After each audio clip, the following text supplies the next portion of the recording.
Здравствуйте, вы смотрите «Вести Чеченская Республика», в студии Луиза Ахиава и главные темы выпуска. В Грозном продолжается форум «Инклюзивная школа. Успешность каждого ребенка». Целью второго дня стал поиск лучших идей и практик, использующихся в работе с особенными детьми. Далее в материале Рамзана Абуева.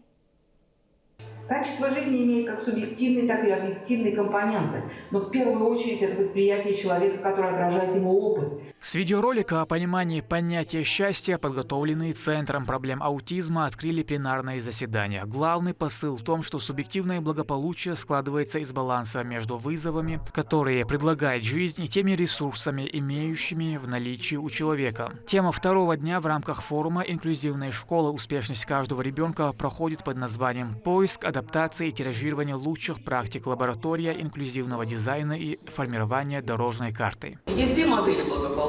Да? Это модель, основанная на удовольствии, так называемая гедонистическая. Она измеряется показателями счастья, удовлетворенности жизнью и так далее. А есть вторая модель, эвдемоническая, которая основывается на самоактуализации, да, на вовлеченности и так далее. Поэтому я хочу сказать, что нам, наверное, не следует слишком уж абсолютизировать вот это ощущение счастья. Человек должен иметь, в том числе детский опыт, опыт несчастья, неуспехов, потому что он тоже является, на мой взгляд, источником развития. Я просто в заключение хотела провести, не помню точно цитату своего любимого Канта: если люди все станут счастливы, они просто перестанут развиваться и начнут деградировать. Было проведено массовое исследование с гражданами, которые заинтересованы в качестве образования. Это педагоги, родители и дети, делится ведущий эксперт Института образования Высшей школы экономики Татьяна Мирсалова. Результаты впечатляют. Мотивы, из-за которых ребенок желает пойти в школу, масса, начиная от социально-экономического положения семьи и заканчивая взаимоотношениями с педагогами и успехами в учебе. Возникает действительно очень важная задача, которая стоит перед управлением, перед администрацией и перед администрацией регионов страны, но и перед директорами школ, директорами организаций дополнительного образования, создание ситуации, создание системы условий таких, чтобы учителю, педагогу тоже, чтобы он тоже был благополучен, да, потому что, смотрите, какие страшные цифры у нас есть. У нас 11 с лишним, там почти 12% учителей, вот из этих 9,5 тысяч, считают, что они сделали ошибку, выбрав профессию учителя. Среди молодежи до 35 лет таких почти 20%, каждый пятый. Участники обсудили широкий круг вопросов, связанных с улучшением благополучия детей с ограниченными возможностями здоровья, созданием безопасной инклюзивной среды, как физической, так и эмоционально-психологической в школах. Каждый спикер выступил со своим видением проблемы. Самая большая проблема – это разрыв между тем, что ребенок делает в классе, чем он занимается, и тем, что нам бы хотелось, чтобы он там делал, да, между нашими представлениями о том, что происходит на уроке, и тем, что на самом деле делает человек, да, делает ребенок. Но и в нашем случае то же самое может про педагогов. Да? Вроде бы и учатся педагоги, но на самом деле чем они занимаются?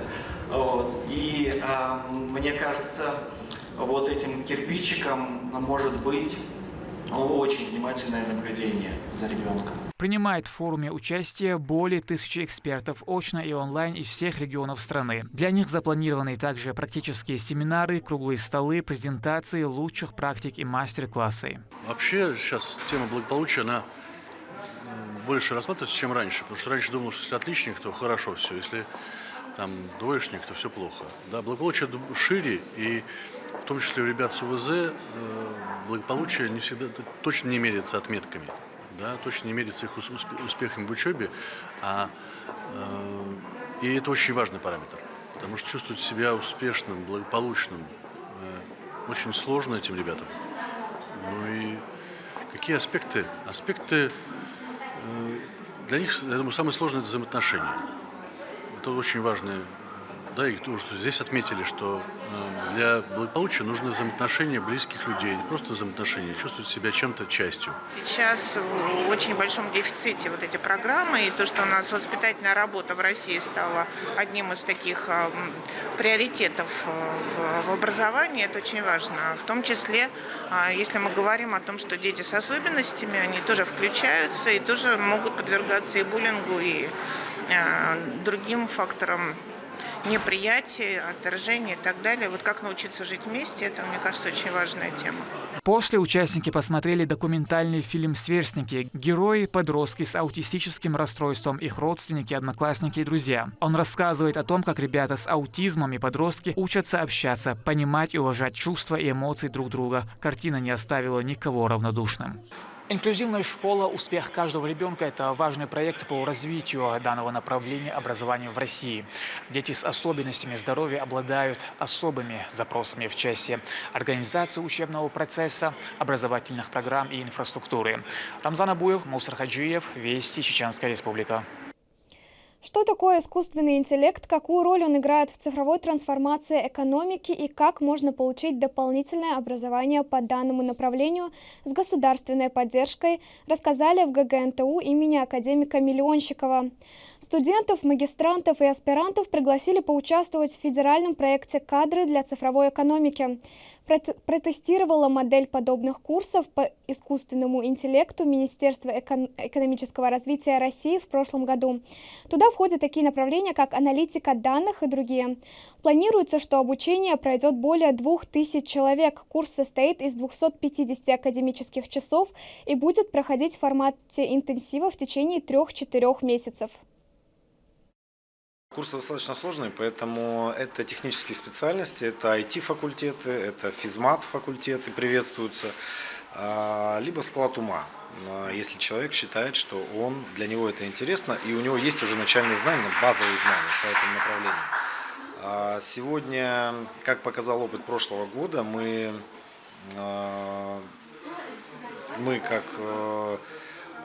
давали курсы инженер данных по искусственному интеллекту.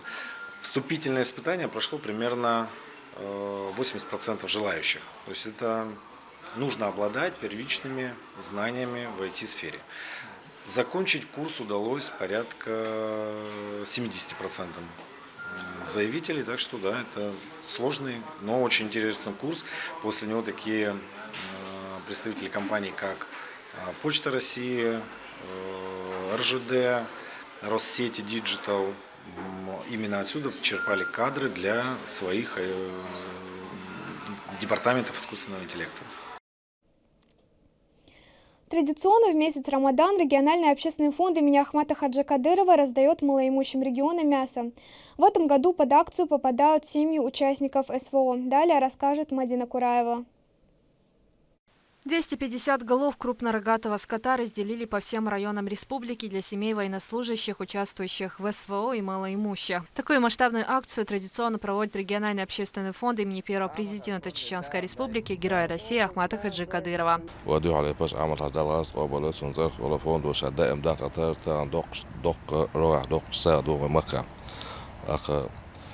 شبع أغبع بجنو ومكة ضيوش إذا رأيونج نسايا تنغين مشان ضيوشو إشتا أوكرانيا حال قداء لا تسشي دا لوج بوشانا سانا إشتا تزعبوش تدوزشنا ضيوشو وزيسيلو اشتغل ومخداس دوش لسانش دائم دوش لسانش دا لوبا دا شيلو دول اشتسانش دا ربعم دوشات إيو زمان حاويق أما В Гудермесе, Аргуне, Курчело и свежее мясо активно сортируют по пакетам. Списки адресов готовятся заранее. Благотворительность от общественного фонда находит отклик в сердцах всех жителей региона.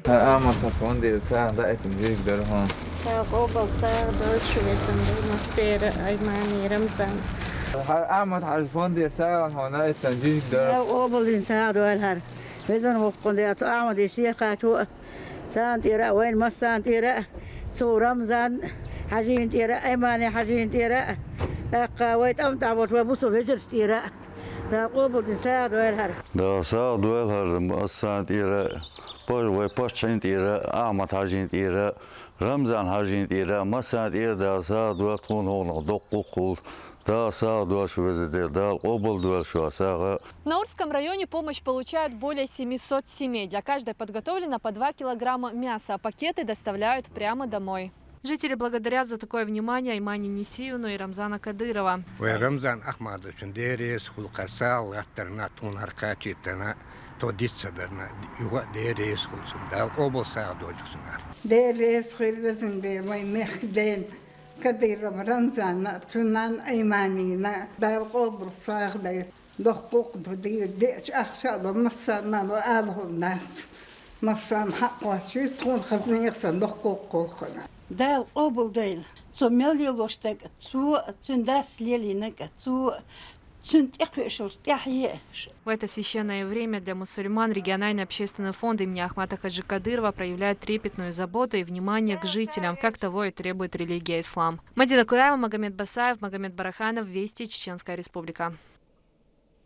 Другая благотворительная акция от регионального общественного фонда имени Ахмата Хаджи Кадырова проводится с участием представительства Рамзана Кадырова из Оренбургской области.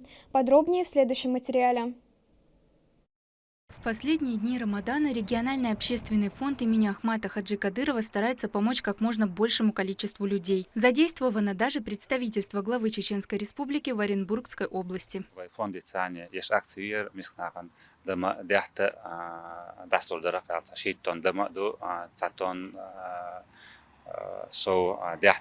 Подобные мероприятия проводятся по всему региону на регулярной основе. Груз же из Оренбургской области первым делом направился в поселок Илиханово.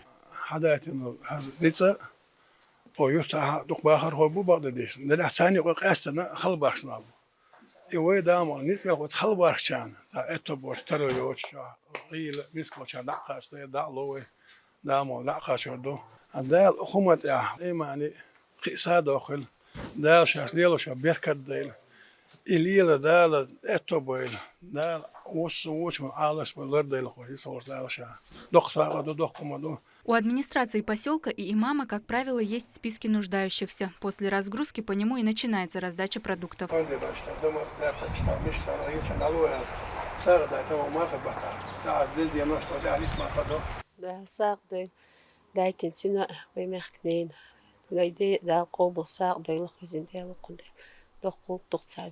Мешок муки весом 25 килограммов и 2 литра масла. Таков расчет набора на одну семью. Люди с огромной благодарностью принимают оказанную им поддержку.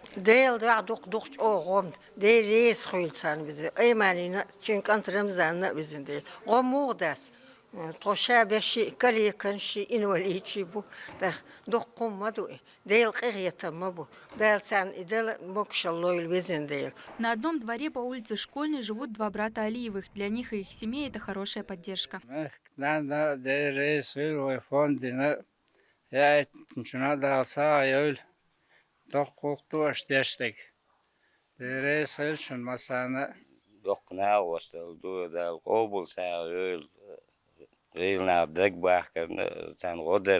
Всего в поселке будет оказана помощь 200 семьям. Ну а фура с продовольствием отсюда направилась в следующий пункт.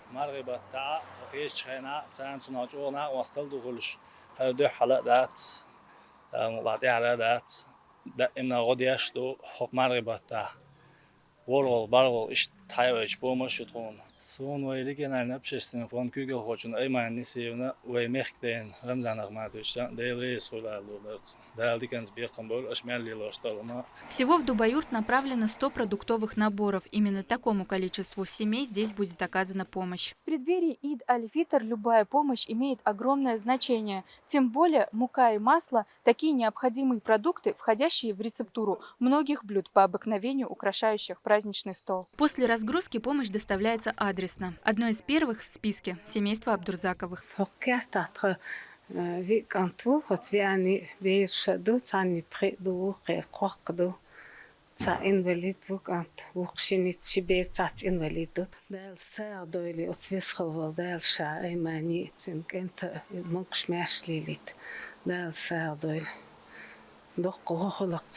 У Хавы Джамалдиновой 9 детей, и региональным общественным фондом им регулярно оказывается поддержка.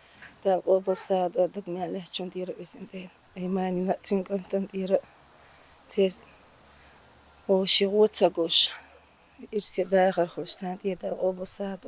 сложности к раздаче было подготовлено 480 наборов. На 2 населенных пункта пришлось 300. Остальные также будут распределены по региону. Амина Тупилагова, Ислам Ибрагимов, Сайтели Мампукаев. Вести, Чеченская Республика.